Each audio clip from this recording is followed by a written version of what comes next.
va monter, c'est la grève.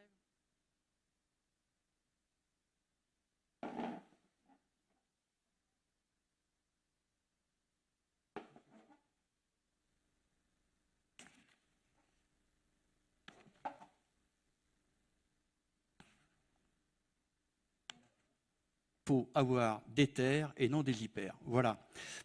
Merci bien.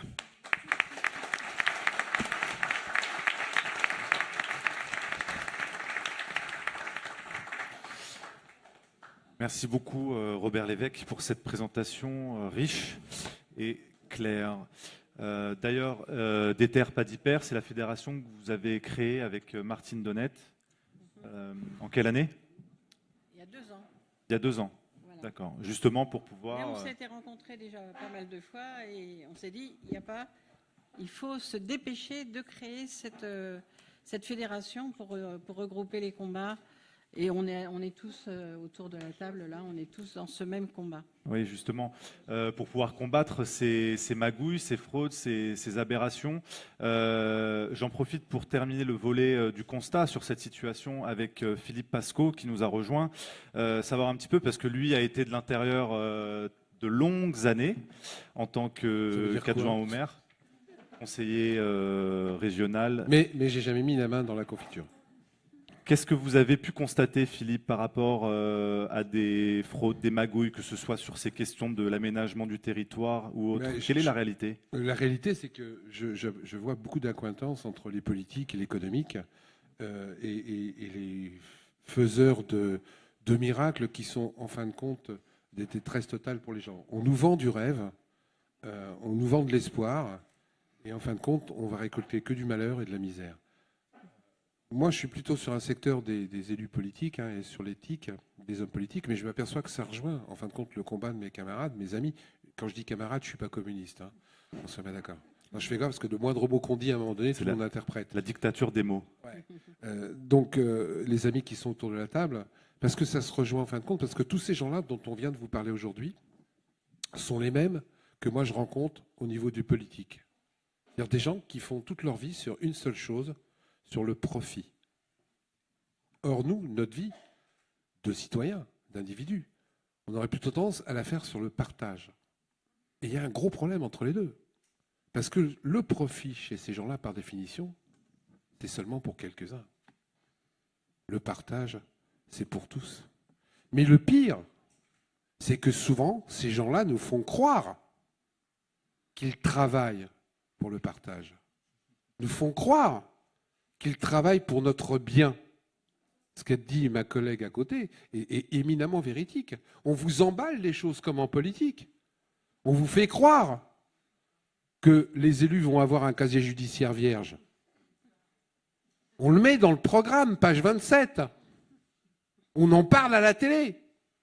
Et puis on vote autre chose à l'Assemblée. Mais le pire dans ces cas-là, le pire dans tous ces cas-là, ce que moi je rencontre, c'est que le citoyen lui-même est coupable. Que le citoyen lui-même, au lieu d'éveiller sa conscience vers le mieux, laisse sa torpeur aller vers le mal. Parce que c'est vrai que c'est vachement plus simple d'aller dans un supermarché fait Sercous à 5 minutes de chez soi quand on sort du travail avec sa bagnole.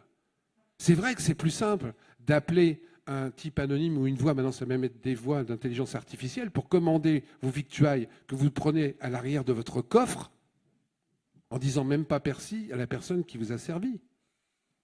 Nous sommes aussi les propres responsables de notre malheur.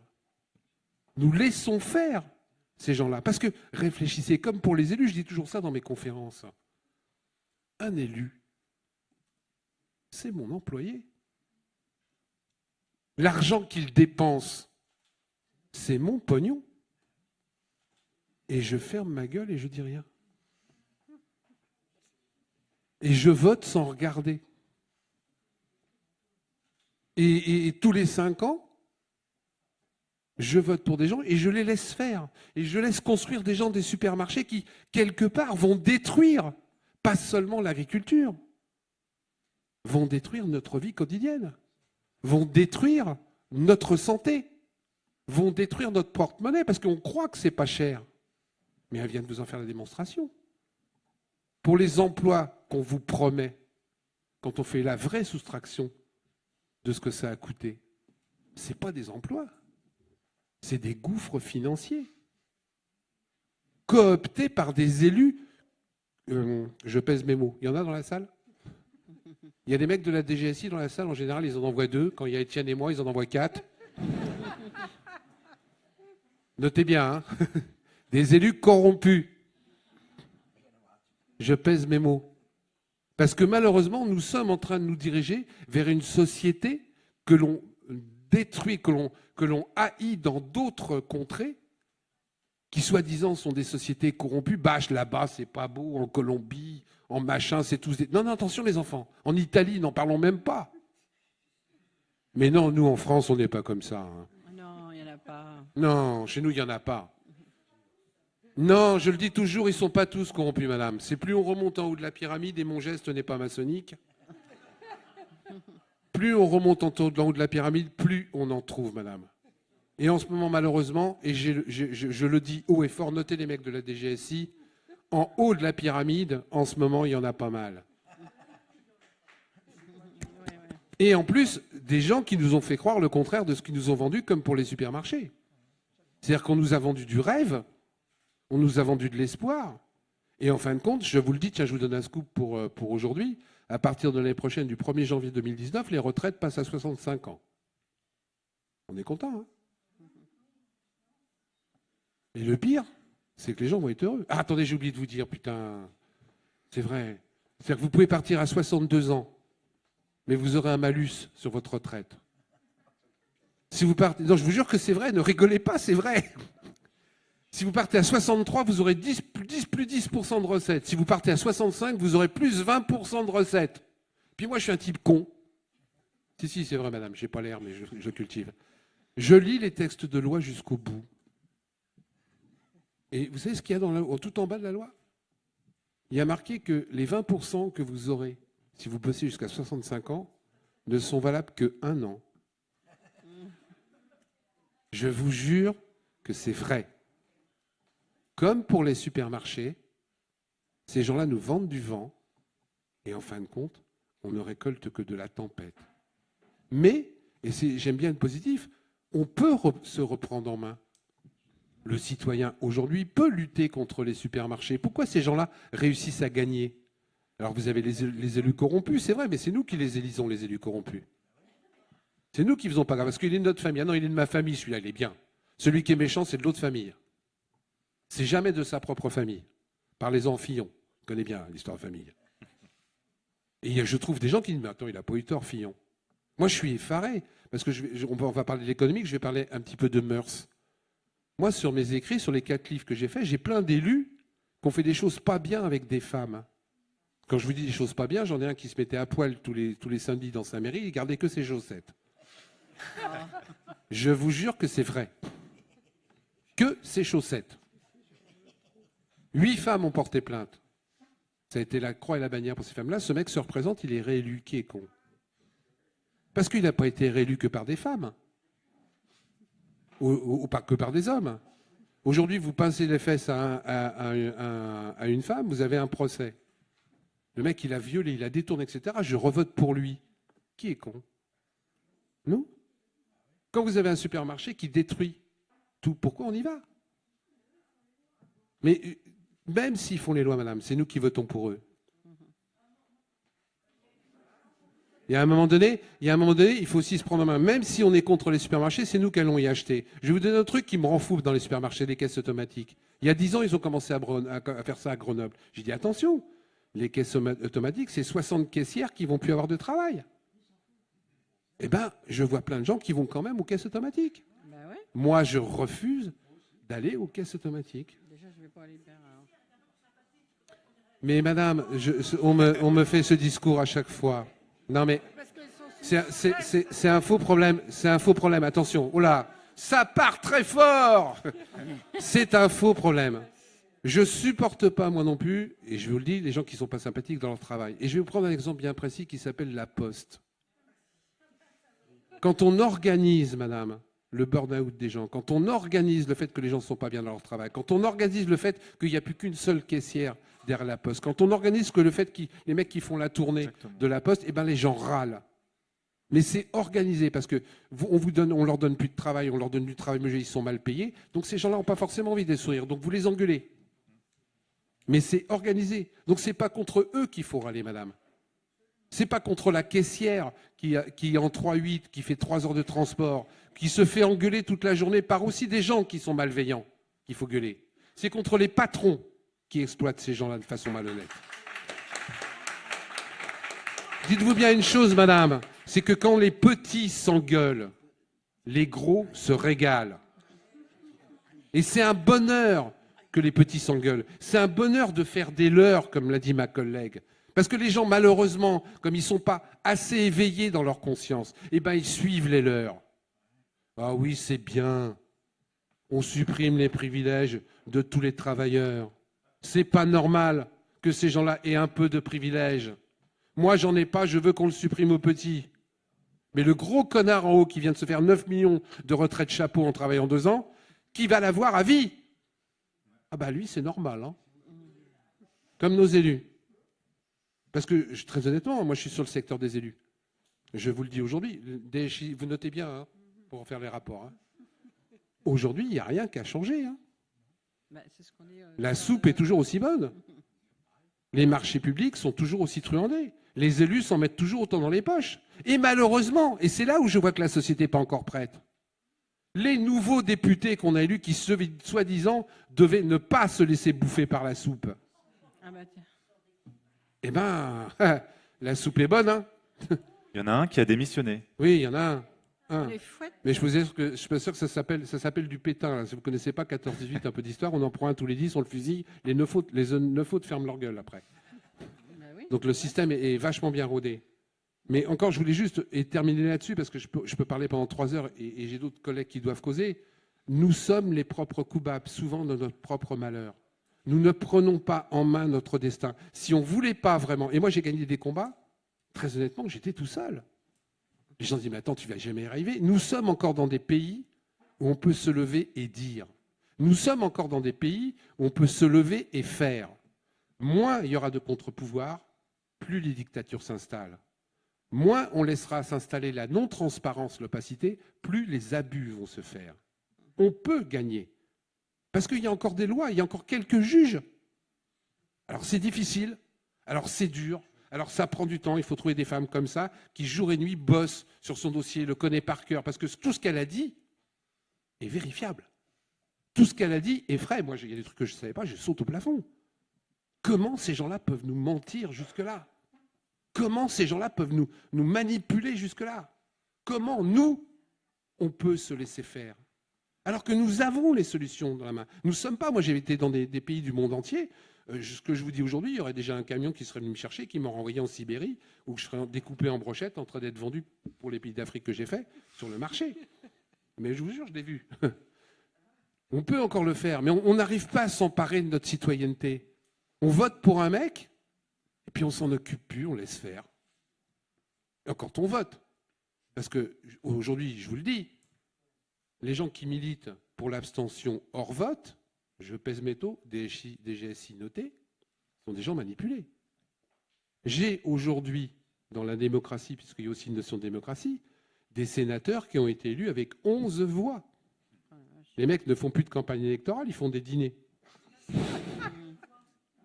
Aujourd'hui, le président de la République a été élu avec 17% des voix.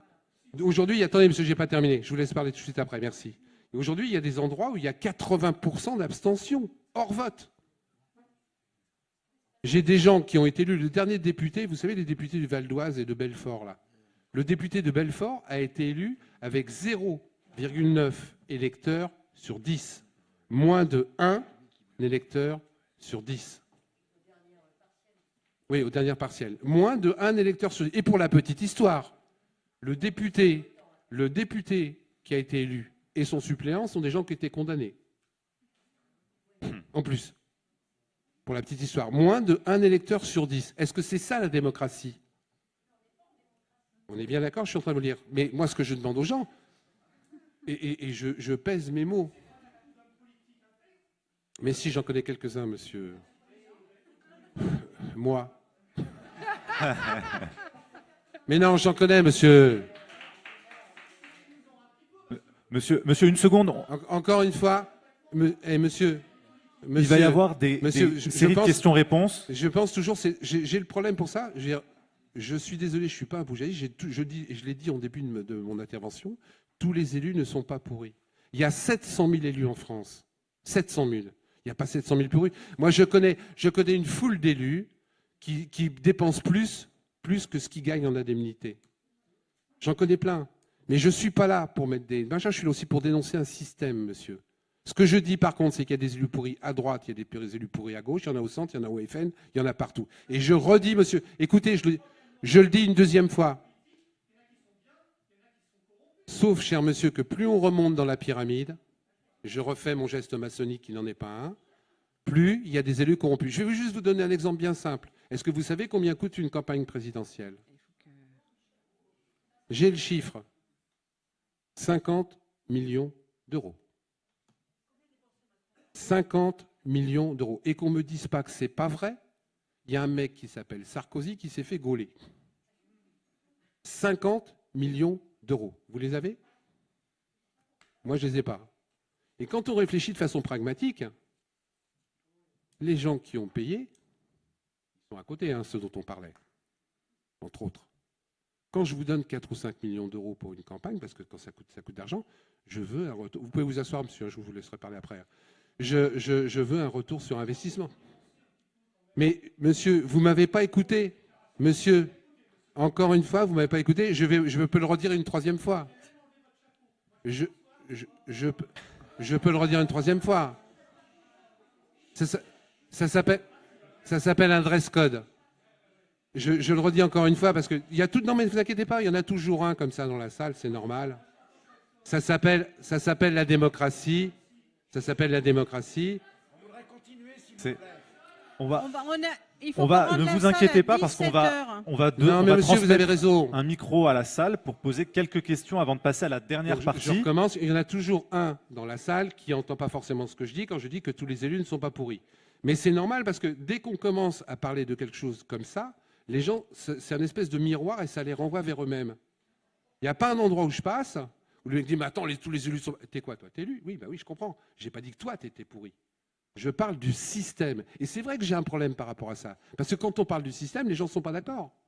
Je reviens à ce que je disais tout à l'heure, c'est toujours les autres. Il y a plein de gens qui, au niveau des centres commerciaux, pour recentrer sur le sujet, sont d'accord pour avoir un centre commercial.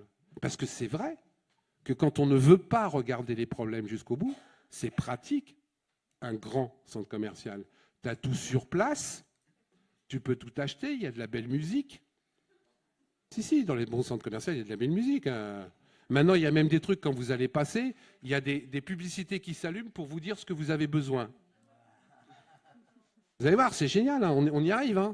Vous n'avez même plus besoin, vous aurez bien dans quelques années, vous n'aurez même plus besoin de savoir ce dont vous avez besoin. Eux le sauront avant vous. Et comme en plus, il n'y aura plus d'argent liquide, et que donc tout sera vérifié par les banques, ils sauront de combien vous disposez. Donc est-ce que vous voyez un petit peu ce que je suis en train de vous dire, et qui d'ailleurs va faire l'objet de mon prochain livre? C'est-à-dire qu'ils vont pouvoir piller nos vies sans qu'on s'en rende compte. Je dis attention, on peut encore lutter contre aujourd'hui. On peut encore se lever et dire ça suffit. Si on ne le fait pas aujourd'hui, plus on fait, moins on le fait, plus l'étau va se resserrer. Et je vous jure, moi je le vois, nous sommes en train de devenir un pays de dictature. Alors pas la dictature comme moi j'ai connue en Russie ou comme j'ai connu en Afrique, où là c'est des dictatures, ce que je pourrais appeler des dictatures franches. T'es pas d'accord, il y a deux mecs qui te mettent dans une traction et puis on te revoit jamais. Non, nous sommes en train d'entrer dans une dictature insidieuse. La démocrature. Une dictature que nous cooptons. C'est-à-dire qu'on nous-mêmes, nous sommes en train de devenir des soumis.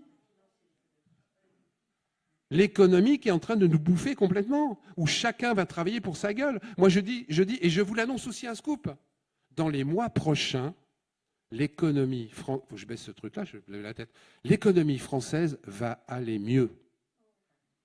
Tous les indicateurs vont passer au vert. Je vous jure que c'est vrai, madame.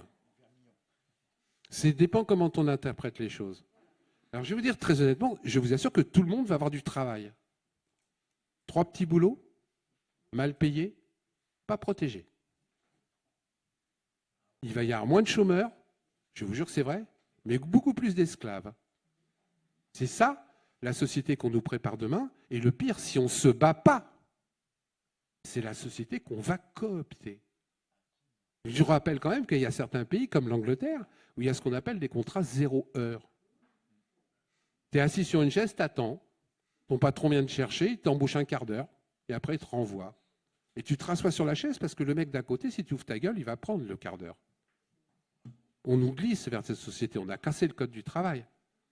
On glisse vers cette société. Et nous, on dit, oh, c'est bien, plus de flexibilité. J'ai les preuves aujourd'hui que la flexibilité que veulent aussi les centres commerciaux n'entraîne jamais un surcroît de bonheur et de travail.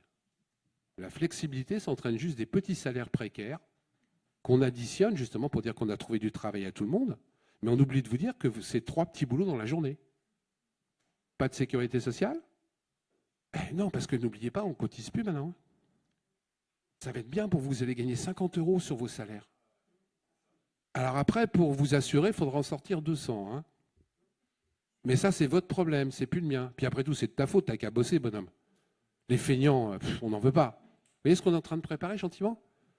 Revenez à ce que je vous disais au début de mon intervention.